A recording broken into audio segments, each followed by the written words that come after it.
മാന്യപ്രേക്ഷകർക്ക് സ്വാഗതം. പുസ്തക വായനയിൽ ഇന്ന് എൻ്റെ ഉപ്പൂപ്പാക്കൊരു ആനയുണ്ടായിരുന്നു എന്ന നോവലിൻ്റെ തുടർച്ച. ഇങ്ങനെ ചോദ്യങ്ങൾ ചോദിക്കുന്നതും അവളെ പരിശോധിക്കുന്നതും അവളെ കാണാൻ വരുന്നതും മകനു വേണ്ടി അല്ലെങ്കിൽ ആങ്ങളയ്ക്ക് വേണ്ടി. അവൾക്കും ഒരു കുഞ്ഞാങ്ങളയുണ്ടായിരുന്നെങ്കിൽ ഒരിക്കൽ അവൾക്കും ചില വീടുകളിൽ കയറിച്ചെന്ന് ചില ചോദ്യങ്ങൾ ചോദിച്ച് വലിയ കാര്യസ്ഥയാവാമായിരുന്നു.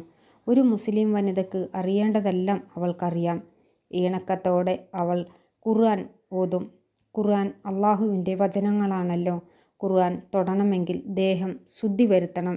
അതിന് ഒന്നുകിൽ കുളിക്കണം, അല്ലെങ്കിൽ ഒസു എടുക്കണം. അതിന് ചില അറബ് വാക്യങ്ങൾ ഉച്ചരിച്ചുകൊണ്ട് കൈകൾ, വായ്, മൂക്ക്, മുഖം, ചെവികൾ, നുറുക, പാദങ്ങൾ ഇത്രയും 3 പ്രാവശ്യം ശുദ്ധജലത്തിൽ കഴുകണം.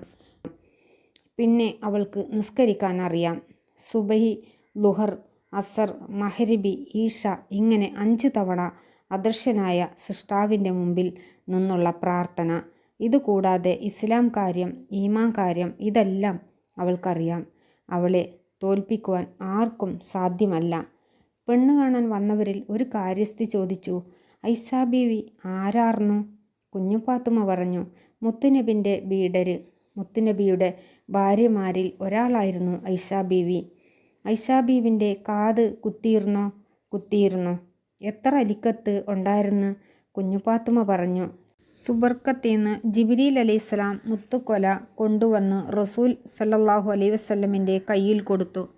മുത്തുനബി അത് ഐഷ ബീവിയുടെ കാതിലിട്ടു. അവളുടെ കാതുകളിൽ മുത്തുക്കൊലയല്ല ഇട്ടിരിക്കുന്നത്. രണ്ടിലും കൂടി 21 സ്വർണ്ണ വളയങ്ങളുണ്ട്. അതിൽ ഓരോന്നിലും സ്വർണത്തിൻ്റെ ലോലമായ ചെറിയ ആലില മാതിരി 21 അരിശിലയും. അതെല്ലാം കാറ്റ് തട്ടിയാൽ ചെറു ശബ്ദത്തോടെ അനങ്ങും.